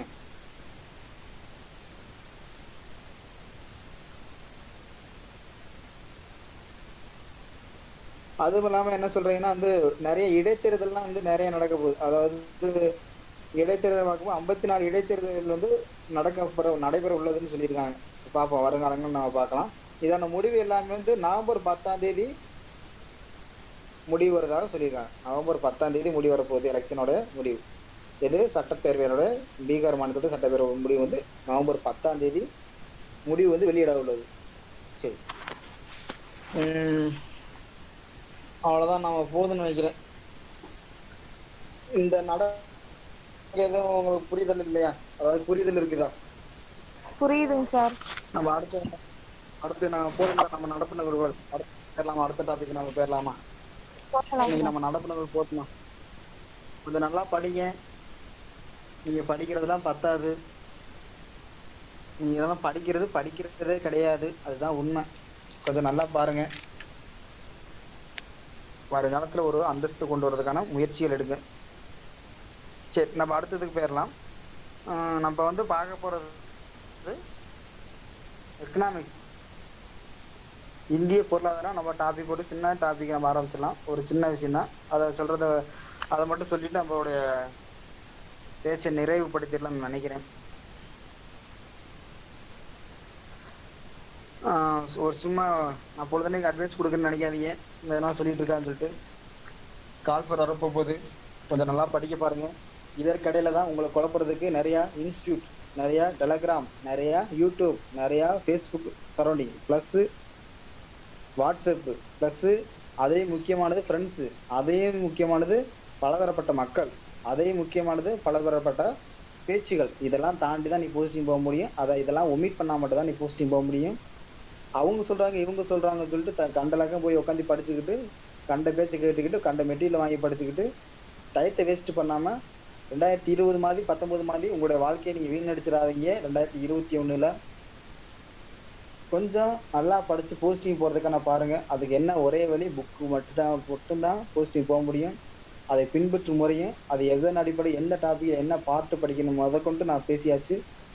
இதுல வேற சந்தேகம் இருந்தால் தாராளமா நீங்க கேட்டேன்னா அதுக்கு நான் கிளியர் பண்ணிடுவேன். தேவையில்லாத உங்களுடைய டயத்தை வேஸ்ட் பண்ணிட்டு உட்காந்து வாழ்க்கைய தோத்துக்கிட்டு உட்காந்து இருக்காதீங்க. முக்கியமா குறிப்பா சொல்றது, இந்த இப்ப எல்லாம் வந்து செல் இல்லாம டச் செல் இல்லாதவங்க யாருமே கிடையாது. 6வது படிக்கிற பொண்ணு கூட டச் செல் இருக்குது. அதை பயன்படுத்தும் முறைதான் வேறு. அந்த செல்லு இருக்கிறது பெருசு கிடையாது. சின்ன 500 ரூபாய் செல்லு வாங்கினாலும் 1 லட்சம் 2 லட்சம் செல்லு வாங்கினாலும் அதுக்கேற்ற அந்த பிரச்சனைகள் இருக்கும். அப்ப அமௌண்ட்டுக்கு ஏற்ற பிரச்சனை இருக்கும். அதனால செல்லுல நிறைய பிரச்சனைலாம் இருக்குது. அந்த பிரச்சனையில நீங்க அடிக்ட் ஆயிடாம அந்த பிரச்சனையில விடுபட்டு உங்களுடைய வாழ்க்கை சிறக்கணும். அந்த ஒரு எண்ணத்துல நீங்க படிங்க. அதே மாதிரி நிறைய விஷயங்கள் நடந்துகிட்டு இருக்குது. பெண்களுக்கு மிகப்பெரிய ஒரு வன்கொடுமை நடந்து கொண்டு இருக்கிறது. அதுல பார்க்கும்போது மிகப்பெரிய ஒரு வேதனை அளிக்க ஒரு சில விஷயங்கள்லாம் இருக்குது. அதில் மாற்றுக்கிறதுக்காக என்ன சொல்லணும் அப்படின்னு சொன்னா, நீங்க ஒரு அதிகாரத்தின் கீழே வந்தா அச்சையை எவ்வாறு கையாளுவீங்க அப்படிங்கிறதான் நீங்க பார்க்கணும். அதனால நிறைய விஷயங்கள் நடந்துக்கிட்டு இருந்தாலும் அது ஒரு ஓரமா, அது ஒரு வெறியா, அது ஒரு விஷயமா எடுத்துக்காம அதோட லக்கமா ஒரு வெறியில அவ்வளோ கோபத்துல படிப்புல காமிச்சு அந்த படிப்பை மிகப்பெரிய ஒரு ஐஏஎஸ் ஆஃபீஸரோ இல்லை மிகப்பெரிய ஒரு கெஜெட்டர் ரேங்க்ல உட்காந்துக்கிட்டே இருந்துச்சுன்னா அந்த அதிகாரத்தின் கீழே கிராமத்தின் கீழே உட்காந்து தவறு நடந்தா அந்த என்ன கேள்வி கேட்க நீ ஆசைப்படுறியோ, இந்த இருக்க ஆதங்கத்தை அந்த டயத்துல என்ன கேள்வி ஆசைப்படுறியோ அந்த டயத்துல நீ கேட்டா மட்டும்தான் மக்களோ அதாவது இந்தியாத்துல இப்ப 4வது தூணாக இருக்கிற மீடியா அப்படிங்கிற ஒரு நிறுவனமும் நீ சொல்றத கேட்கும். நீ சாதாரண ஒரு நபரா இருந்தா அது சொல்ல கேட்காது, திரும்பி கூட பார்க்காது. அப்ப ஃபர்ஸ்ட் பதவிதான் வேணும். பதவி எப்படி வாங்கலாம் அப்படிங்கிறத நீங்க பார்க்கணும். சாதாரண ஒரு கிராம நிர்வாக அளவுல இருந்துட்டா கூட அந்த கிராமத்துல என்ன நடக்குதுங்கிறத நீ கேட்ச் பண்ணாலே அதுல இருந்து நீ செய்ய இந்த விஷயத்த செய்யலாம். சரிங்களா? இப்ப ரீசெண்டா உத்தரப்பிரதேச மாநிலத்துல ஒரு மிகப்பெரிய ஒரு வேதனைக்குரிய செயல் கூட நடந்துட்டு கூட நீங்க பார்த்துட்டு போய் செய்தியில பார்த்துட்டு போய் மிகப்பெரிய ஒரு என்ன சொல்றது, ஒண்ணுமே வந்து மௌனத்தில் இருக்கலாம் அப்படிங்கிறதா வந்து என்னோட இது. இந்த அளவுக்கு மிகப்பெரிய சீரழிக்க விட்டது. அதுக்கு முதல் காரணம் செல்லு தான், பிளஸ் ஜாதி, ரெண்டும் தான் காரணம். அந்த செல்லை பயன்படுத்தும் முறை இருக்கு. இந்த கிளாஸ் அட்டன் பண்ற அனைவரும் இந்த ஒரு சில 100% பெண்கள் அட்டன் பண்றாங்க. சரிங்களா? உங்கள்கிட்ட கண்டிப்பான முறையில் இதை சொல்லி ஆகணும். அதனால கொஞ்சம் சாதா ஒரு செல்லை பயன்படுத்தும் முறையில் நீங்கள் பயன்படுத்தணும் அப்படிங்கிறத இந்த டயத்தில் உங்களுக்கான ஒரு கோரிக்கையை வைக்கிறேன். எல்லாமே என்னுடைய விஷயம் எல்லாமே கோரிக்கை தான், கட்டளை கிடையாது. உங்களுடைய வாழ்க்கை சிறக்கணும் அப்படின்னா சரியான பாதையில், சரியான நோக்கத்தில், சரியான எண்ணத்தில் நீங்கள் பின்பற்றணும். உங்களுடைய நோக்கம் ஒன்று தான், அதிகாரத்தின் கீழே உட்காரணும். அந்த அதிகாரத்தின் கீழே உட்கார்றது எப்படி அப்படிங்கிறத கற்றுக்க வந்திருக்கீங்க. அதன்படி பின்பற்றுங்க, அதே போதும். இப்போ நம்ம இந்திய பொருளாதாரம் அப்படிங்கிற ஒரு டாப்பிக்கில் ஒரு சில விஷயங்களை மட்டும் பேசிடலாம். இதுக்கு முன்னாடி நம்ம பேசியிருப்போம், தேசிய வருவாயை பற்றி பேசியிருப்போம், பணவீக்கத்தை பற்றி பேசியிருப்போம். கரெக்டு தானே? Yes sir. Yes sir. ஆமாம், தேசிய வருவாய் அப்படிங்கிறது உங்களுக்கு ஃபுல்லாக உங்களுக்கு நான் சொல்லி இருந்திருப்பேன்னு நினைக்கிறேன். போன கிளாஸ் முந்தின கிளாஸ் நினைக்கிறேன். அது பணவீக்கம் எப்படி எப்படிங்கிறதையும் சொல்லியிருக்கனா இல்லையாங்க? பணவீக்கம் பேப்பர் திருப்பது வர அந்த பொண்ணு பேப்பர் திருப்ப சொன்னானா இல்லையான்னு தெரியலையே அப்படின்னு சொல்லி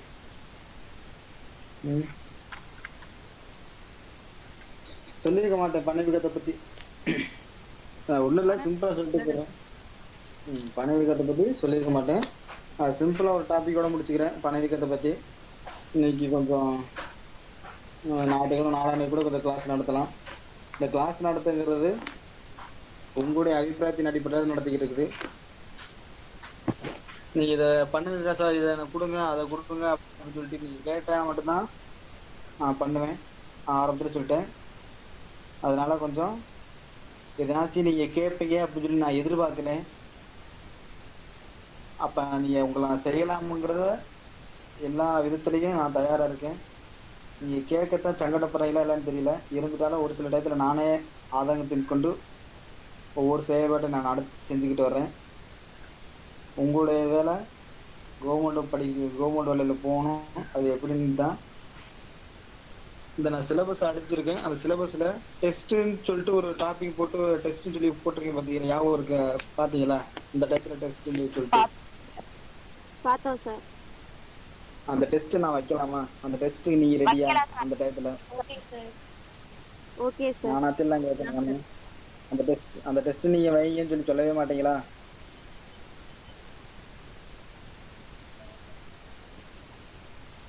சரி. அந்த எந்த டயத்தில் எந்த டெஸ்ட்டுங்க கொஞ்சம் ஞாபகப்படுத்துங்க. அந்த டயத்தில் நம்ம டெஸ்ட் வச்சுக்கலாம். இன்னைக்கு அந்த பணவீக்கம் அப்படிங்கிறது ஒன்றுமே இல்லைங்க. அதாவது இப்போ ஒரு எப்படி சொல்கிறது, இப்போ ஒருத்தவங்க போய் ஒரு பேனா ஒரு நோட்டு வாங்குறாங்கன்னு வச்சுக்கோங்க. ஒரு 10 ரூபாய்க்கு ஒரு நோட்டு வாங்குறாங்க. சரிங்களா? இப்போ நேற்று காலேஜ் போயிருப்பீங்கன்னு நினைக்கிறேன். காலேஜ் போய் ஃப்ரெண்ட்ஸ் கிட்ட எல்லாம் போய் ஜாலியாக விளாண்டுருப்பீங்க. அப்போ ஒரு 2 ரூபாய்க்கு சாக்லேட் வாங்கி கொடுத்துருப்பீங்க யாருனாச்சும். ஒரு 5 ரூபாய்க்கு சாக்லேட்டை 10 ரூபாய்க்கு சாக்லேட் வாங்கி கொடுத்துருப்பீங்க.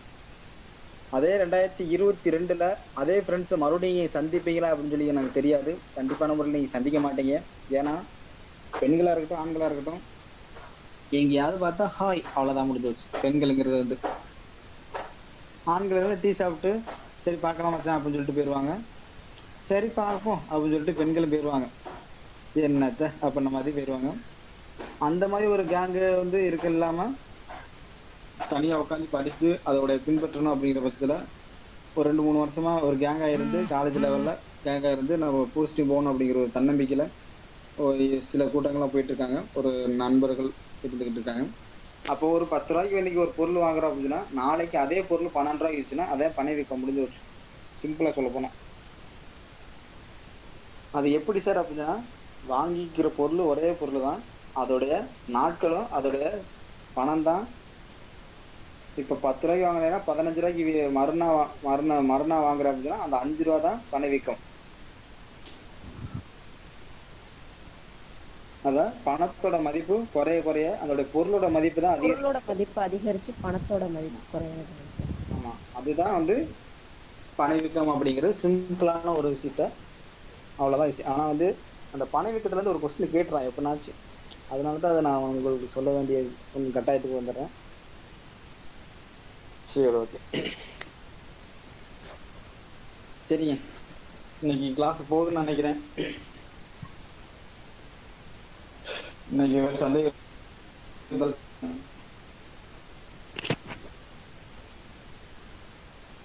சார் சொல்லுங்க. சார் இடைத்தேர்தல் வந்து எவ்வளவு நாளுக்குள்ள நடக்கணும் சார்? 6 மாசம்ப்பா. சரிங்க சார். 6 மாசத்துக்குள்ள இடைத்தேர்தல் நடக்கணும். அந்த இடைத்தேர்தல் வந்து கிட்டத்தட்ட இந்தியாவில் கிட்டத்தட்ட 54க்கும் மேற்பட்ட இடைத்தேர்தல் இருக்குதுன்னு சொல்லியிருக்காங்க இந்தியாவிலும்.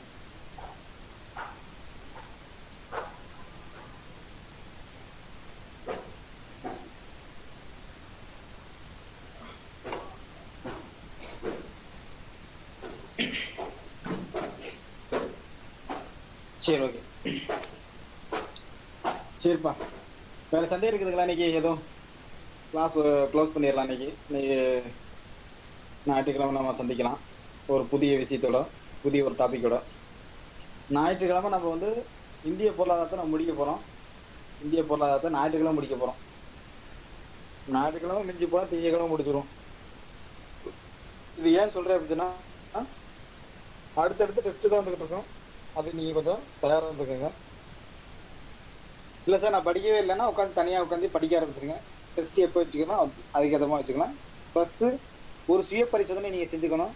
நான் என்ன சொன்னாலும் யாருமே திருந்த மாட்டாங்க, அதாவது மாற மாட்டாங்க. அது எல்லாமே ஒன்று தான்.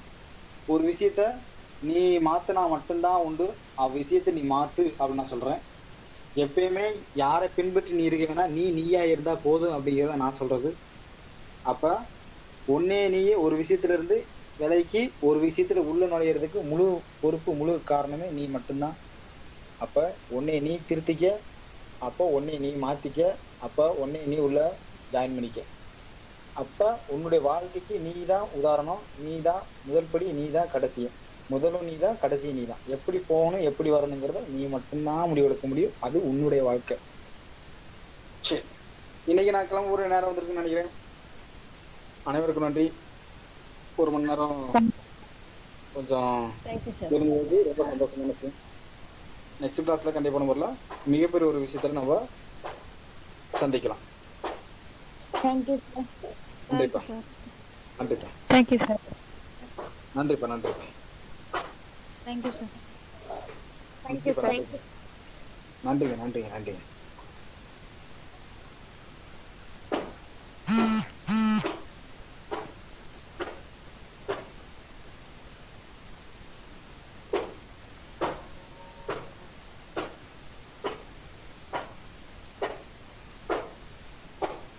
நன்றிப்பா.